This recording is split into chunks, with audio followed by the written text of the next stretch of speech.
Okay, friends, we will look at one critical problem that network layer faces, is called congestion, and how that is being handled in this.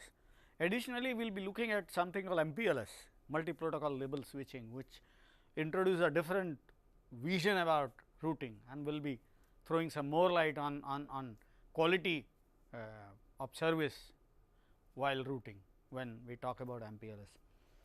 Okay. What is congestion? Traffic jam in network is congestion. So, if you are a router and if you have more inflow than the outflow, that means you are going to accumulate more number of packets. At some point of time, you will have to throw in towel and say that I cannot proceed further. That is congestion. Okay. The outgoing queues are getting increasingly longer. You can't force packets out at the speed, because the inflow is more than the outflow. At some point of time, the buffers overrun and you will have to say no, nothing doing, I can't proceed further. Okay.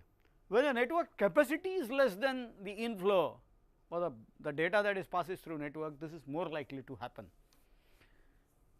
And in fact, it is good that network traffic is bursty, because if it is continuously high, you can't come out of congestion, but because it is coming in burst. So, when there is a burst, you accommodate that burst with using buffers. When the burst gets over, you free and you can again accept the fresh inflow of packets. So, that actually is quite acceptable. In fact, because network is actually bursty, network traffic is actually bursty, help even ISPs. Here is one example that is given. Suppose if an ISP has 5 lines, all of them are 2 MB.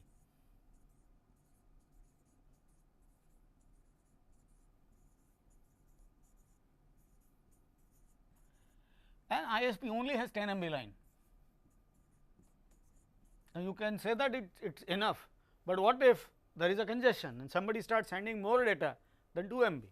In fact, usually there is no problem, because 2 MB is basically your peak data, maximum amount of data that you can send. So, at no point of time everybody is sending at 2 MB actually.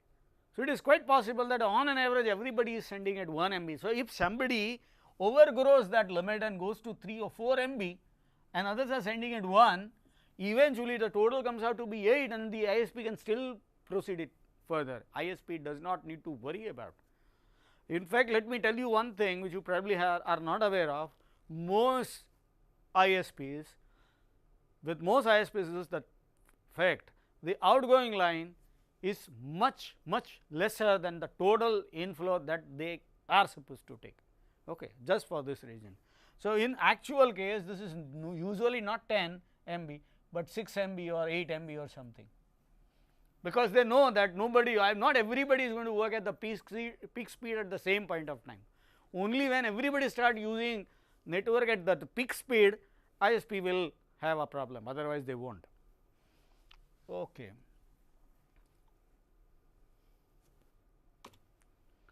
Okay. What are the characteristics of the congestion? Short bursts can be managed using buffering. For example, if I am having 10 MB and if I start receiving 12 MB right now. So, what I can do is I can store the rest 2 MB in a buffer. Every second I am storing. If I have, and this 12 MB continues for 5 seconds. So, I need 5 into 2, 10 MB space where this thing is stored. Once this inflow is over, this thing can be picked up and sent over the line. So, I just store that information, additional information which I cannot send right now, store them right now in the buffers and then send them. So, will be delayed a bit, but anyway it will reach and nothing is lost. So, short burst we do not have an issue, but the problem is when the burst gets longer and the buffer is overrun, that is the problem. Okay. Packets will start being dropped. And congestion, the ugliest thing about congestion is that it feeds upon itself. So, it is like analogous to a traffic jam on one junction. After a while continue, it will start affecting other junctions, adjoining junctions, because this traffic jam will not let people go further. So, it will reach to the next junction and next to next junction and so on. So, traffic jam, the biggest issue is that it will start feeding upon itself after a while. Okay. And what we need actually, will have to solve this problem. So, there is a mechanism called congestion control mechanism, and network layer is the best place, because network layer decides the route. Okay. So, the place where the decision is taken of routing, if understands that the congestion held, should reroute it. Okay. So, that is the right place to decongest the network,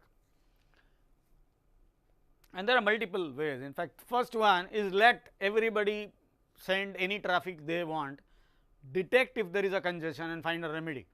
In second method, you control traffic from the very beginning, you will not allow anybody to send any data at any point of time, you control everything in a way that congestion will never happen, called preventive strategy. Both strategies are used in practice. Okay. So, the first, this one is prevention, the other one is detection. Okay. But then this prevention requires good design, and everybody should follow that design actually, there has to be some consensus about that. Okay.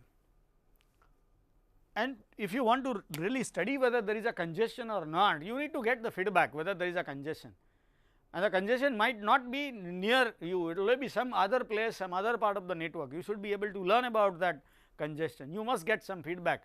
So, there are two methods of getting feedback. One is explicit feedback. Somebody tells you exactly a message that there is a congestion at this place, and the other method is implicit. You learn looking at the surrounding. For example, how TCP does. Okay, you may be surprised, it is transport layer. We are talking about network layer. TCP manages congestion control as well, and we will see why. Network layer should manage, because it decides route. TCP does not, but TCP also does something similar. What TCP does? Okay. We will find out if there is it needs to retransmit, it understands that there has to be a congestion, it slows itself down. Okay.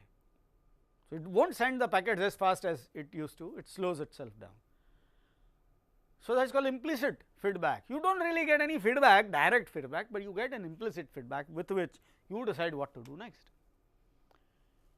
Congestion control for real time requires tighter feedback. For example, if I have a file to download and I start downloading, and after a while there is a congestion in the network and the file download slows down, fine, it irritates me a bit, but nothing more.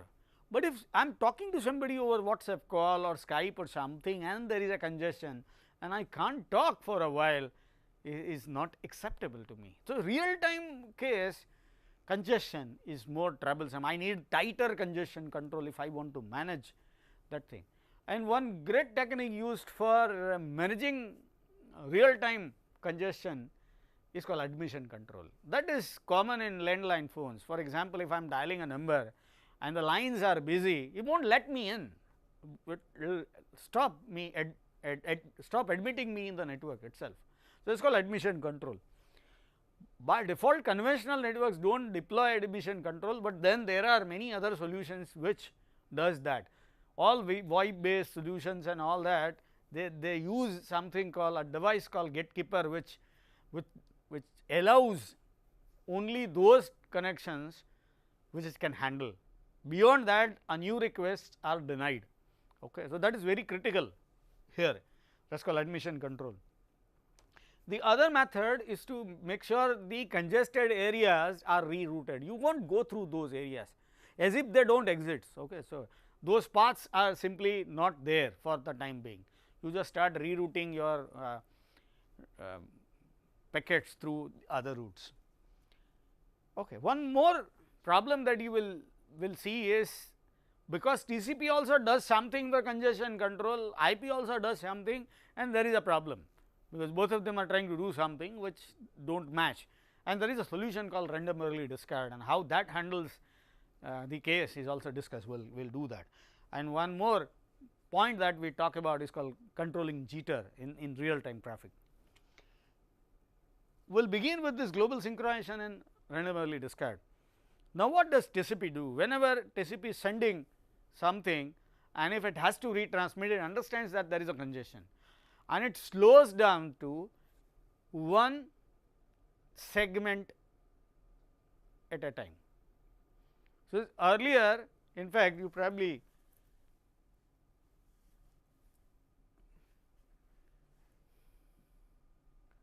remember we discussed about something similar in past.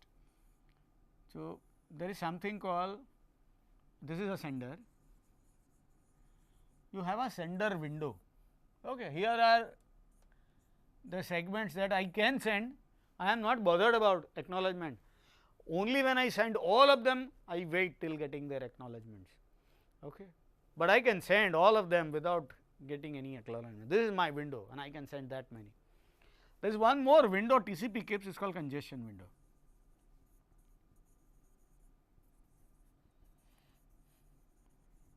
What does TCP do? Will send minimum of this two, okay, and we will see how that is done in when we talk about transport layer. But one thing what TCP does, whenever there is a huge sender window and there is a retransmission, the congestion window reduces to one segment or maximum size segment, MSS. If you pick up Ethernet, it is 1460 bytes, because if you have 1460, 20 byte TCP header and 20 byte IP header makes it 1500 byte data. Okay. Now, when this is done, we will reduce the traffic. What will happen? I have a PowerPoint slide talking about that. Let me show that through example. A router with 10 TCP connections, each with 2 GB.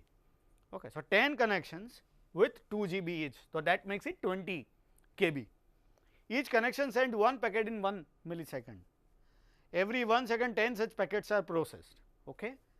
So, assume minimum speed is, or this is 0.5 KB is 512 bytes is the minimum MSS value. So, you will have to only send 512 bytes if there is a retransmission.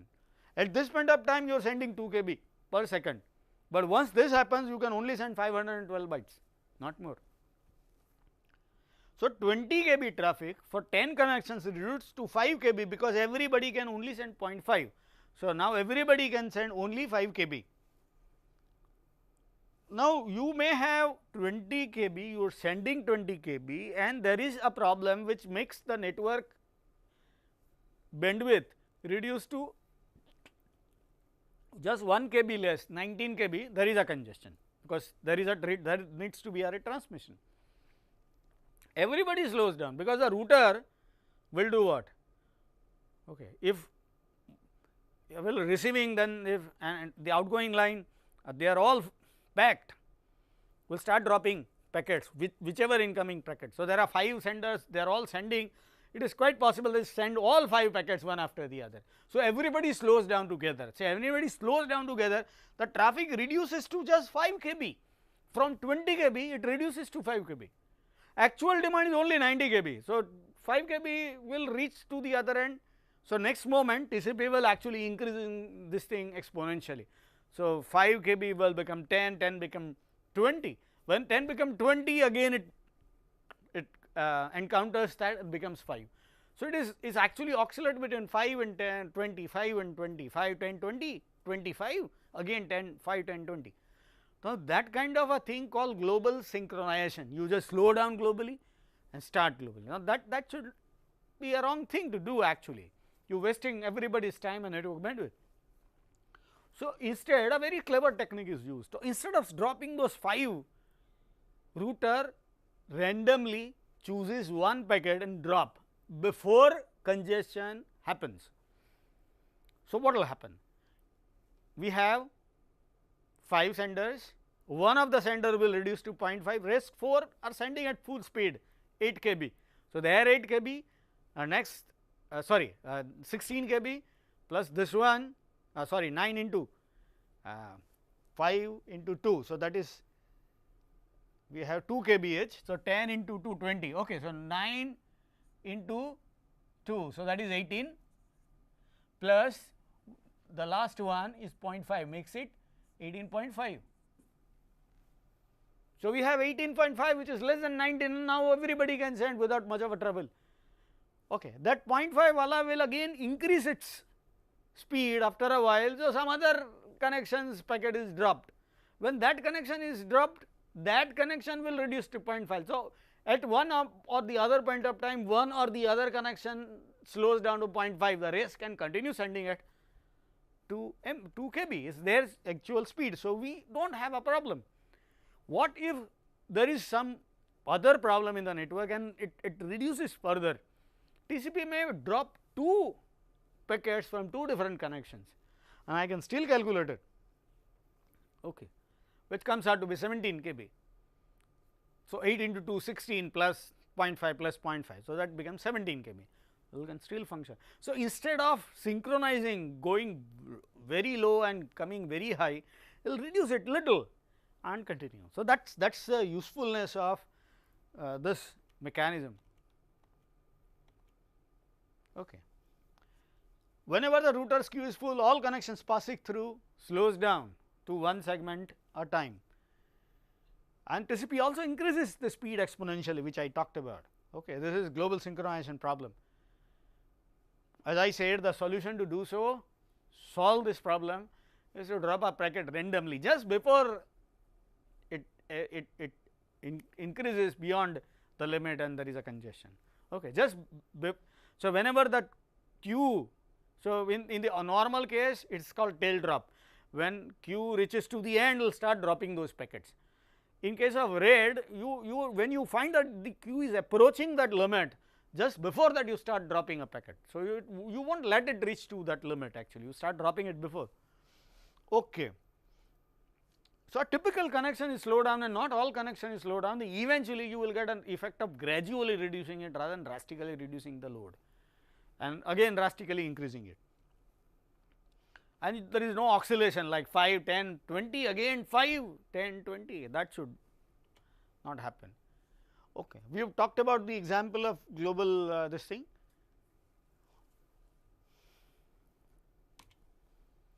So, what I have talked about is actually listed on this website, but here this point is also very important. Choosing a random packet is the key, because if you do not do it, one typical user, that poor user, will find its connection slowing down while others are continuing at the full speed. That should not happen. If you are picking up every packet at random, is very likely that every connection has a fair chance of getting that drop. Every connection once in a while slows down. So, eventually nobody feels that starvation of bandwidth problem. Okay. So, that is the key. So, choosing that random packet is very critical. Okay. And I have told you that if it is reduced further, again that can be tackled by dropping 2 packets from 2 different connections now rather than 1. Okay. So, the traffic reduced further. So, the gradual decrease is possible. Okay. For real time traffic, congestion requires additional measurements. For example, one is that the packet should not fall behind its predecessors. Let all of them, for example, I am downloading a video. When I start looking at the video should look smooth. Okay. It might take little more time, but then all packets which are being displayed should display after continuous interval. When internet cannot provide that, most of the protocols do something called streaming, that they download the packets and place them. So, one after the other those packets can be played from the very memory, they do not need to be downloaded. Okay. And whenever there is a download, you can see that the video stuck there, and it will take some time to download the rest, and it streams those packets and then start running a video. So, you need to have that. Okay. And that is called jitter, otherwise you will see that jitter, and that is pretty bad on user side. So, that is not acceptable. Oh, there are many methods to do that. For example, if you want to route real time traffic better or faster than others, IP provided a solution called differentiated services. It was not successful to the extent it should. Application layer also has a protocol called resource reservation protocol, but is basically used for other purposes rather than this. Okay.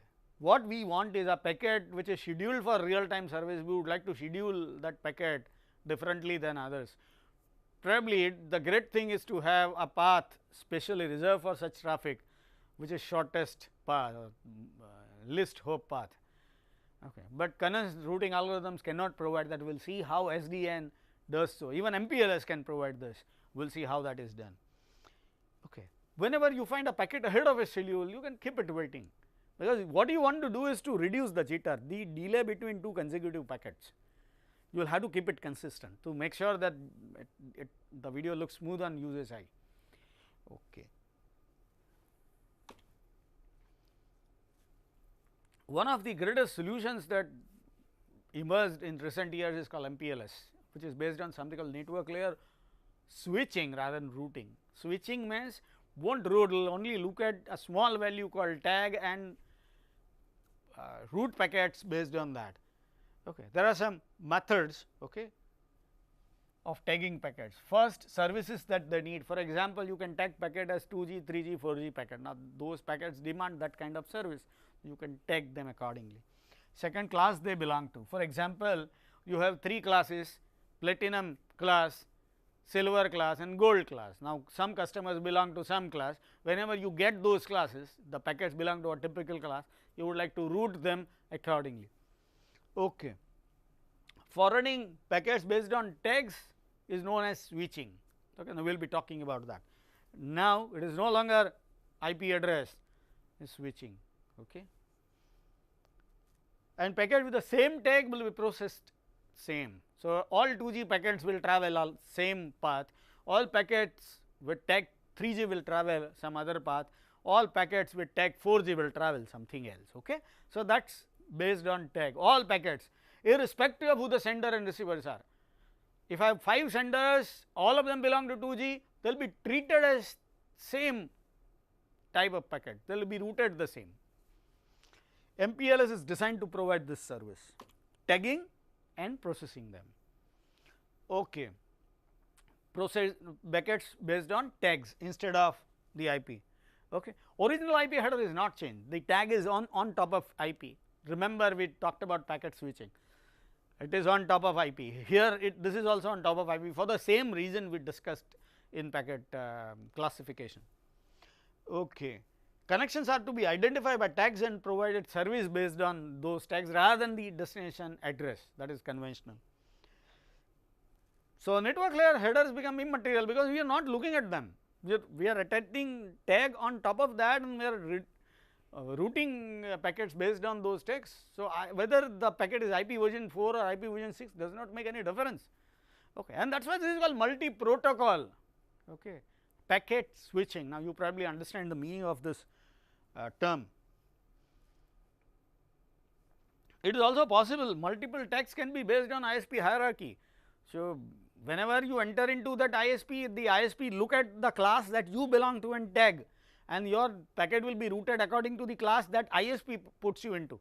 So, it is quite possible that there are multiple layers of ISP and you route through that, you will get different tags pasted on your packet, and it is quite possible that one ISP pasted one tag, now you go to a subsidiary ISP will put one more tag on top of it. So, you might have multiple tags pasted on the same packet. Okay.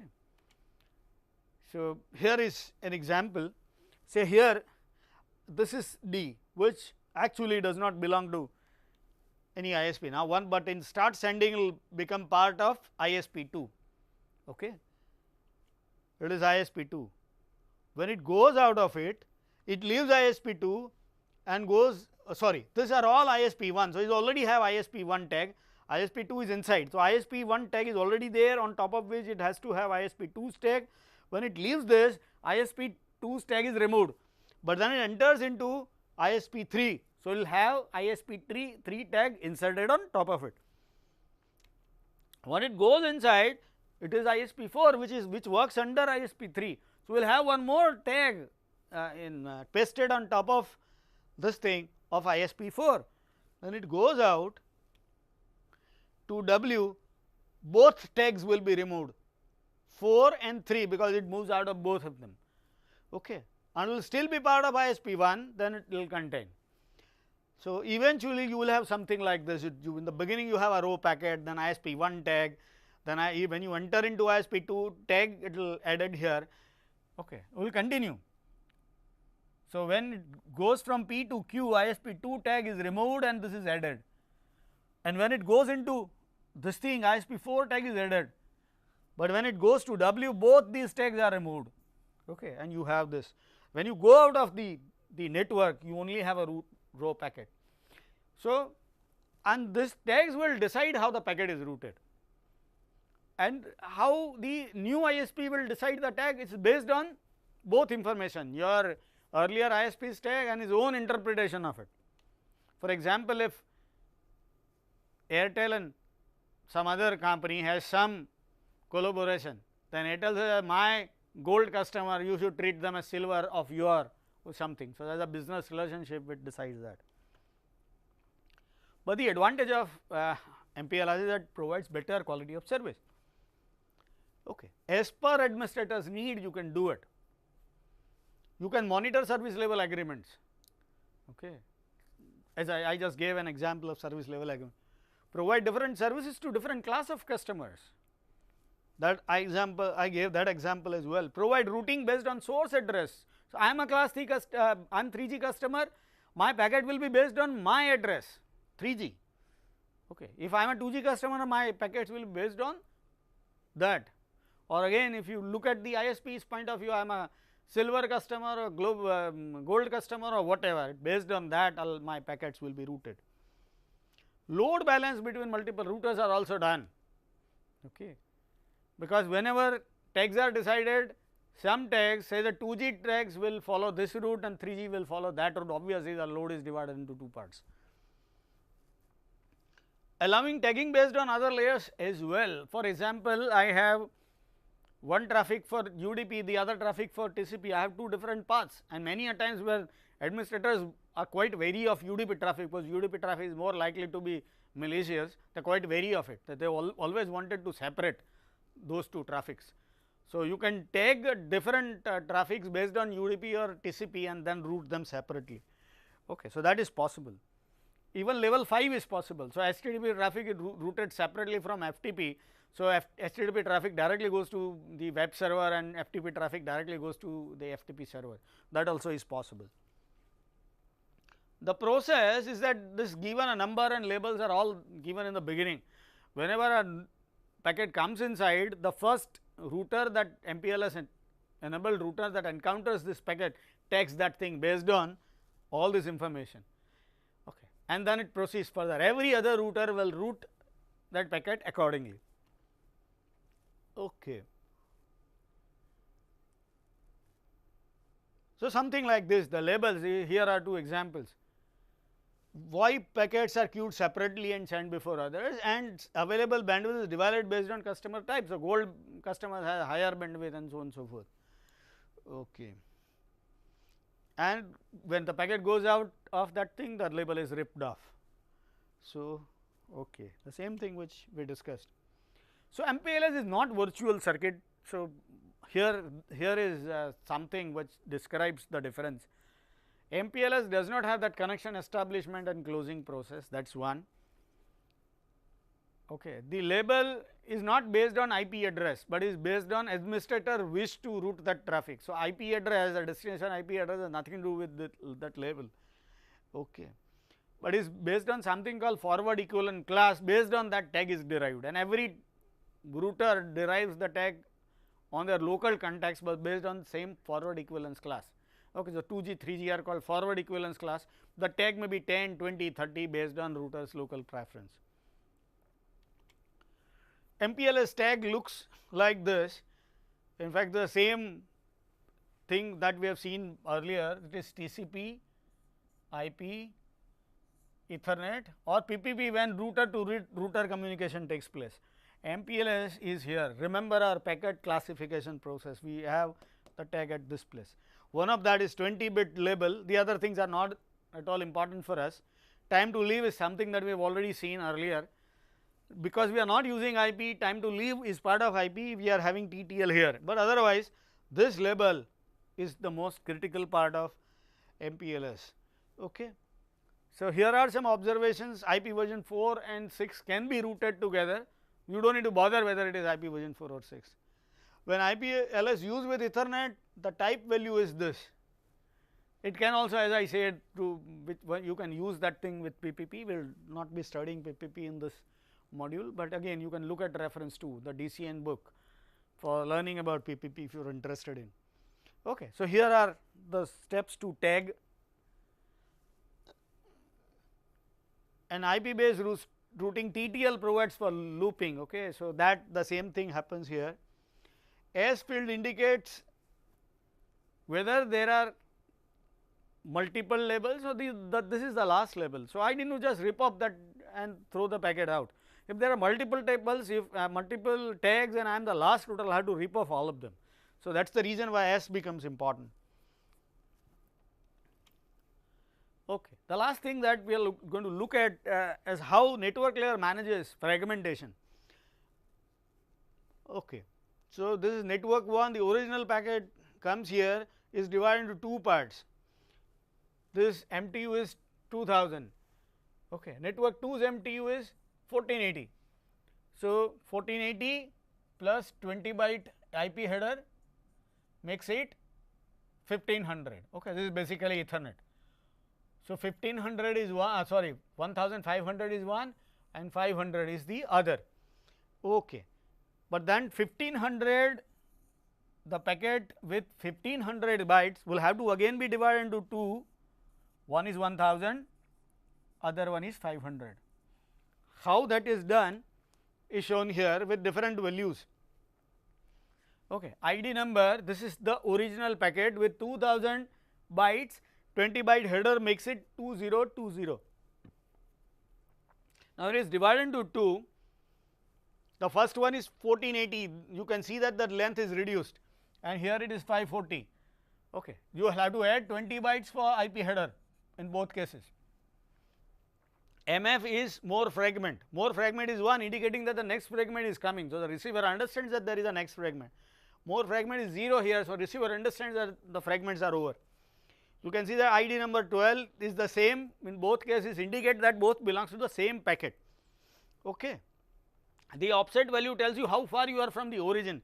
000 means you are the first packet and 185 is how far you are, 185 into 8, okay. That many byte you further, okay. That is the offset value. And when is the additional case, this 1480 again is divided into 1400 is shown here, the same thing. There is one more critical thing which in fact I have talked about in past. Network 1 is IP version 6, network 5 is IP version 6, he is sending something to this, but then there is no other IP version 6 network. So, what does this do? This router constructs a new IP version 4 packet and puts this IP version 6 packet inside. This is the packet, okay. And now it is IP version 4 packet is routed normally. At this point of time, R4 converts and in fact extracts the internal IP version 6 packet and deliver it to this network 5. Okay. With that, we come to an end of this module. Friends, we have seen congestion at network layer and we have seen one good solution called MPLS, which is based on switching to handle that. We have also seen two important components called fragmentation and tunneling used at network layer. With that note, we will conclude network layer. We will be talking about transport layer in the subsequent modules. Thank you, friends.